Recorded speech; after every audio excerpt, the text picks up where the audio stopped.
كذلك أرسلناك في أمة قد خلت من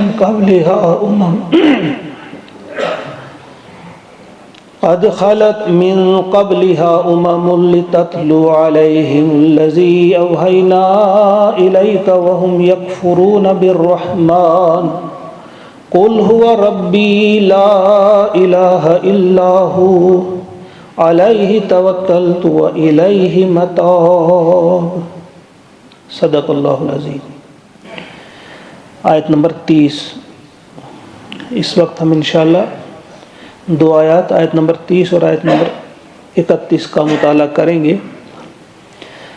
آیت نمبر 30 میں اللہ کا ارشاد ہوتا ہے کذالک ارسلناک، اسی شان کے ساتھ، اسی طرح سے مراد یہاں کیا ہے، اسی شان کے ساتھ ہم نے آپ کو بھیجا اے محمد صلی اللہ علیہ وسلم، فی امت، ایک ایسی امت میں، اسی شان کے ساتھ ہم نے اے نبی صلی اللہ علیہ وسلم آپ کو ایک ایسی امت میں مبعوث کیا، ایک ایسی امت کی طرف ہم نے آپ کو بھیجا، قد خلت من قبلها ایسی امت کی طرف جن سے پہلے کئی امتیں گزر چکی ہیں۔ امت مسلمہ جو ہماری ہے، امت محمد صلی اللہ علیہ وسلم، اس سے پہلے کئی امتیں، ایک روایت ہے کہ 69 امتیں گزری ہیں، یہ 70ویں ہماری ہے، اللہ بہتر جانتا ہے۔ اس سے پہلے کئی امتیں گزر چکی ہیں۔ لِتَتْلُوَ عَلَيْهِمْ، کیوں بھیجا؟ فرمایا لِتَتْلُوَ عَلَيْهِمْ، تاکہ آپ ان تک پہنچائیں وہ پیغام الذی اوحینا الیک، جو پیغام ہم نے آپ تک پہنچایا، تاکہ آپ پڑھ کر سنائیں انہیں وہ کلام جو کلام ہم نے آپ تک پہنچایا۔ اللہ تبارک و تعالیٰ کا کلام جو اللہ نے نبی اکرم صلی اللہ علیہ وسلم کے دل اطہر پر نازل کیا، اب وہ ان کی ذمہ داری بتائی گئی کہ آپ نے ان مشرکین تک بھی یہ پیغام پہنچانا ہے۔ اس حال میں وَهُمْ يَكْفُرُونَ بِالرَّحْمَنِ، اس حال میں کہ وہ کفر کر رہے ہیں الرحمن کا، وہ الرحمن کو ماننے سے انکار کر رہے ہیں، لیکن یہ آپ کی ذمہ داری ہے کہ آپ ان تک یہ پیغام پہنچائیں۔ قل، کہہ دیجئے آپ اے نبی صلی اللہ علیہ وسلم، هو ربی، وہ میرا رب ہے، لا الہ الا ہو، کوئی نہیں معبود سوائے اس کے، علیہ توکلت، اسی پر میں نے بھروسہ کیا، وإلیہ متاب، اور وہی میرا ملجا اور ماوا ہے، اسی کی طرف میں نے پلٹ کر جانا ہے۔ تو اس آیت کی روشنی سے واضح ہوا، ہمارے ذہن میں یہ بات رہے کہ حضور علیہ الصلوۃ والسلام جس امت کی طرف بھیجے گئے، اس امت کا یہ کام ٹھہرا، اس طرح سے حضور کا یہ کام تھا صلی اللہ علیہ وسلم، اب اس امت کا یہ کام ٹھہرا کہ مشرکین تک، وہ جو الرحمن کو ماننے والے نہ ہوں۔ کچھ مفسرین نے یہاں لکھا کہ مکہ کے لوگ جو تھے وہ اللہ کو مانتے تھے، لیکن جب الرحمن کا ذکر آتا وہ کہتے وَمَا الرحمن، یہ رحمان کیا ہے؟ تو اللہ تعالیٰ نے بتاؤ کہ یہ فرمایا کہ ان سے کہو کہ یہ رحمان وہی ہے، میرا اللہ وہی ہے، ہوا ربی، یہ رحمان جو ہے، الرحمن جو ہے یہ میرا رب ہے۔ تو یہاں سے واضح ہو جاتا ہے کہ وہ جن تک یہ کلام نہیں پہنچا ہے ان تک پہنچانا بھی فرض بنتا ہے ہمارا۔ اگر وہ اس زبان کو نہیں سمجھتے قرآن، تو اس کا ترجمہ ہی ان تک پہنچانا ہے۔ یہ بہت پوچھا جائے گا، حضور علیہ الصلوۃ والسلام کے ہر امتی سے اس بات کی پوچھ گچھ ہوگی، یہ بات پوچھی جائے گی اس سے کہ تم نبی کے ماننے والے تھے، تو نبی کے اس کام کو تم نے کتنا انجام دیا۔ فرمایا جا رہا ہے علیہ توکلت، آپ کہہ دو، انہوں نے کہا میں اسی پر بھروسہ کرتا ہوں اور اسی کی طرف مجھے لوٹنا ہے، وہی میرا ملجا اور ماوا ہے۔ اس کے بعد جو آیت ہے یہ آیت نمبر 31 ہے۔ اس میں 3 چیزوں کا جواب دیا گیا ہے، جو 3 مطالبات وہ کر رہے تھے۔ اللہ کا ارشاد ہوتا ہے وَلَوْ أَنَّ قُرْآنًا، اور اگر ایسا کوئی قرآن نازل کیا جاتا، ٹھیک طرح سے سنیے آپ، کوئی ایسا قرآن نازل کیا جاتا سیرت بہ الجبال، جس قرآن کے ذریعے پہاڑ چلتے، پہاڑ چلائے جاتے، او قطعت بہ الارض، یا جس قرآن کے ذریعے اس زمین کو ٹکڑے ٹکڑے کیا جاتا، او کلم بہ الموتى، یا پھر اس قرآن ایسا قرآن ہوتا جس کے ذریعے مردے بول پڑتے، تو پھر بھی یہ لوگ ایمان نہ لاتے۔ تو اس کا شان نزول آپ ذہن میں رکھیے کہ اس کا شان نزول کیا ہے۔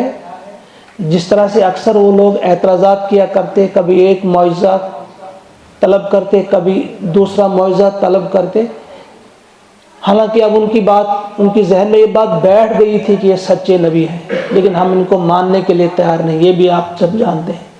تو اس موقع پہ مشرکین مکہ نے ابو جہل کو اور عبداللہ بن امیہ، ان دو لوگوں کو بھیجا کہ آپ حضور سے یہ 3 باتیں کہیں۔ پہلی بات یہ کہی کہ دیکھو اے محمد، وہ رسول تو مانتے نہیں تھے، اے محمد یہ مکہ کی زمین جو ہے یہ تھوڑی تنگ ہے، یہ بڑی تنگ ہے، اور یہاں کوئی زراعت، کوئی باغات کچھ بھی نہیں ہے۔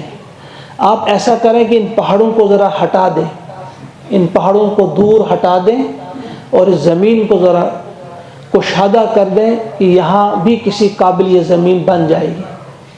آپ ہی کا کہنا ہے کہ حضرت داؤد علیہ السلام کے لیے پہاڑوں کو مسخر کیا گیا تھا، اور وہ پہاڑ آپ کے ساتھ تسبیح کرتے تھے، تو آپ تو کہتے ہیں آپ داؤد سے بھی بڑھ کر ہیں، تو لہٰذا کیا آپ اتنا نہیں کر سکتے؟ اتنا آپ کریں، ایک ہماری یہ ڈیمانڈ ہے، پھر ہم آپ کو مانیں گے۔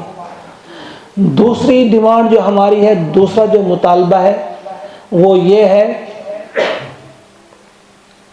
کہ حضرت سلیمان علیہ السلام کے لیے ہوا کو مسخر کر دیا گیا تھا، جس کی وجہ سے ان کی مسافت بہت کم ہو جاتی تھی، لمبے لمبے سفر وہ مختصر وقت میں طے کرتے تھے۔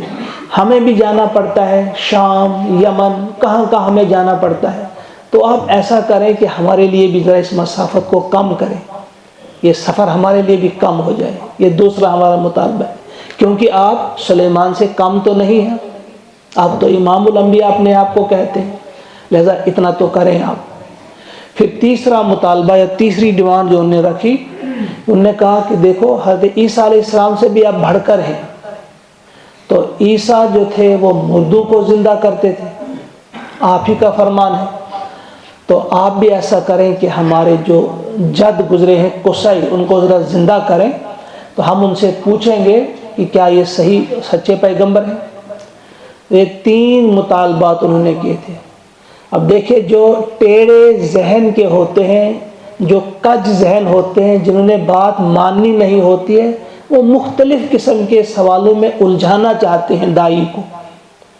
جو ایک دائی ہوتا ہے، اللہ کی طرف بلانے والا ہوتا ہے، اللہ سے لوگوں کو جوڑنے والا ہوتا ہے، اس کی راہ میں رکاوٹ ڈالنے کے لیے ابلیس اپنے ایسے ایجنٹ تیار کرتا ہے، ابلیس اپنی ایسی فوج تیار کرتا ہے، پھر ان کے ذہن میں یہ بات وہی ڈالتا ہے کہ یہ اور یہ سوال پوچھو۔ ان کے ذہن میں اس قسم کے سوال نہیں آ سکتے، یہ ابلیس ہے جو ان کو یہ پٹی پڑھاتا ہے۔ تو اس قسم کے جب 3 سوال کیے گئے تو اللہ تعالیٰ نے جواب میں فرمایا، کہا وَلَوْ أَنَّ قُرْآنًا سُيِّرَتْ بِهِ الْجِبَالُ، کہ اگر ایسا کوئی قرآن نازل کیا جائے کہ یہ پہاڑ چلنے لگے، اور او قطعت بہ الارض، یا جس قرآن کے ذریعے زمین پھاڑ دی جائے، ٹکڑے ٹکڑے کر دی جائے، او کلم بہ الموتى، یا جس قرآن کے ذریعے مردے بھی بول پڑے، کہ اگر ایسا ہوتا تو یہ سب کچھ آپ کر کے دکھائیں گے، پھر بھی ایمان نہیں لائیں گے، یہ کبھی بھی پھر بھی ایمان نہیں لائیں گے۔ بل للہ الامر جمیعا، مگر حقیقت یہ ہے کہ کام تو سب اللہ ہی کے ہاتھ میں ہے۔ یعنی کبھی کبھی مسلمانوں کے ذہن میں یہ بات آتی تھی کہ کاش یہ معجزے دکھائے جاتے تو اتنے لوگ اسلام قبول کرتے۔ اللہ تعالیٰ نے فرمایا ایسا نہیں ہے، یہ سب معجزے دیکھ کر بھی، ان نے یہ معجزے اب تک دیکھے ہیں، کیا یہ معجزہ کم تھا؟ کہ حضور کے اشارے سے چاند کے 2 ٹکڑے ہوئے، انہوں نے اپنی آنکھوں سے دیکھا، تو کیا یہ اس سے کم تھا کہ یہ کہہ رہے ہیں زمین کو پھاڑ دو، پہاڑوں کو ہٹاؤ؟ کیا یہ اس سے کم تھا معجزہ؟ یہ کہتے ہیں مردے بول پڑیں گے، مردوں کو ذرا زندہ کرو وہ بولیں، تو ان نے حضور کے ہاتھ میں کنکروں کو کلمہ پڑھتے ہوئے دیکھا، کیا یہ اس سے کم معجزہ ہے؟ کہا جو ماننے والے نہیں ہوتے ہیں وہ اندھے بن جاتے ہیں، جن کو ماننا نہیں ہوتا ہے ان کی آنکھیں اندھی ہو جاتی ہیں، دل کی آنکھیں۔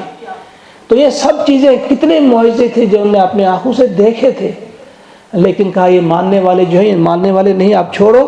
یہ یاد رکھو بَلِلَّهِ الْأَمْرُ جَمِيعًا، تمام کے تمام کام جو اللہ کے ہاتھ میں، جب وہ چاہتا ہے تب وہ کرواتا ہے، جب وہ دیکھتا ہے کہ اسے ضروری معجزہ دکھانا ہے دکھاتا بھی ہے۔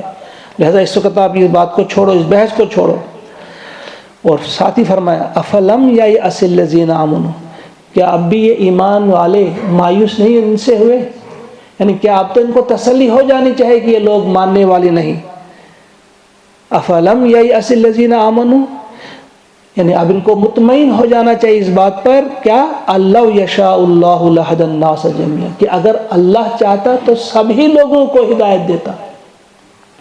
کہا ان کو مایوس ہو جانا چاہے کہ یہ لوگ جو ایمان لانے والے نہیں، ان کو ہدایت ملنے والی نہیں، اور اس بات پہ ان کا یقین ہونا چاہیے کہ اگر اللہ چاہتا سب کو ہدایت دے دیتا، لیکن اللہ تعالیٰ نہیں چاہتا اس طرح سے کہ معجزے دیکھ کر لوگ اسلام قبول کریں۔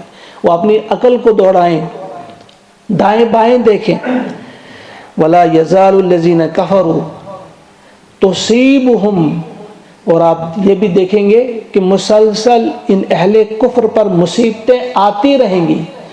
یہ جو اہل کفر ہیں، کفر کرنے والے لوگ ہیں، ان پر مصیبتیں آتی رہیں گی، بما صنعوا، ان کی کرتوتوں کے سبب، ان کے اعمال کے سبب ان پہ مصیبتیں آتی رہیں گی۔ قاریۃ، سخت مصیبتیں، سخت مصیبتیں، یعنی عذاب ان پر آتے رہیں گے۔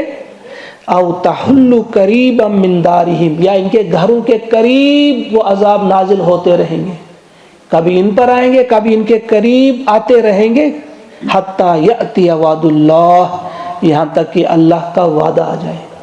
یعنی ان کی آنکھیں اگر کھولیں گے ان کے قریب میں تو دیکھیں کتنی مصیبتیں ان پر آئی ہیں، ان پر بھی کتنی مصیبتیں آئی ہیں، بدر میں کس طرح سے ان پر مصیبت آئی۔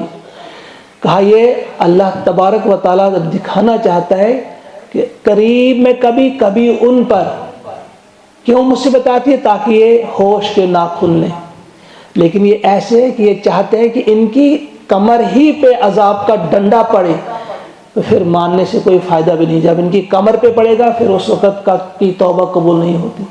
اور اس میں بڑا سبق ہے ہمارے لیے بھی کہ آج ہم بھی دیکھتے ہیں ہمارے قریب میں جو مصیبتیں آتی ہیں، اس آیت کی روح سے وہ ایسے نہیں آتی، وہ کسی کے لیے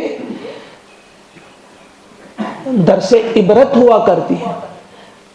جب ہم دیکھتے ہیں ہمارے قریب میں کسی زلزلے کی وجہ سے کیا ہوا، کسی حادثے کی وجہ سے کیا ہوا، کہیں کسی وبا کی وجہ سے کیا ہوا، کہیں طوفان، کہیں سیلاب، وہ ہم دیکھتے ہیں۔ آج تو قریب میں نہیں بلکہ آج تو دور کی چیزیں بھی ہم دیکھتے ہیں۔ یہ کس لیے ہوتی ہیں؟ کہ تاکہ انسان سنبھل جائے، واپس آ جائے، ندامت اختیار کرے، اپنے آپ کو جھکا دے اللہ کے سامنے۔ تو فرمایا یہ اسی لیے ہوتا ہے، من دارہم حتی یاتی وعد اللہ ان اللہ لا یخلف المیعاد، بے شک اللہ تعالیٰ اپنا اب کبھی بھی وعدہ خلافی نہیں کرتا، جو اس نے وعدہ کیا ہے وہ ضرور وعدہ پورا کر کے رہتا ہے۔ لہذا ہمیں چاہیے کہ ہم بھی دیکھتے ہیں اپنے آس پاس مختلف قسم کی مصیبتوں میں گرفتار لوگوں کو، تو یہ صرف ان کے لیے درس نہیں ہوتا ہے بلکہ یہ دیکھنے والوں کے لیے بھی ایک عبرت ہوتی ہے کہ ہم جھکیں اللہ تعالیٰ کے آگے، اپنے گناہوں کی معافی مانگیں اور اپنے رخ کو درست کریں، اپنی زندگیوں کو سنوارنے کی کوشش کریں۔ اللہ تعالیٰ مجھے بھی توفیق عطا فرمائے، آپ کو بھی توفیق عطا فرمائے، ہم سب کو توفیق عطا فرمائے کہ ہم اپنا قبلہ درست کریں، ہم اپنی سوچ درست کریں، ہم اپنے مزاج بدلیں، ہم کوشش کریں کہ اپنے مزاج ہمارے قرآنی مزاج ہوں، ہمارے اخلاق رسول علیہ السلام کی طرح ہو، کریمانہ اخلاق، بہترین اخلاق، حسن اخلاق. اللہ تعالیٰ سے دعا ہے کہ وہ ہم سب کو اپنی زندگیوں کو بدلنے کی توفیق عطا فرمائے، ہم سب کو ایک اور نیک بنائے، ہمارے دلوں میں ایک دوسرے کی محبت ڈال دے، اور خصوصاً قرآن کریم کی محبت ڈال دے، اور قرآن کریم سمجھنے کا شوق ہمارے دلوں میں پیدا فرما دے اللہ تعالیٰ. وصلی اللہ وسلم علی سیدنا و مولانا محمد و آلہ و اصحابہ اجمعین برحمتک یا ارحم. السلام علیکم.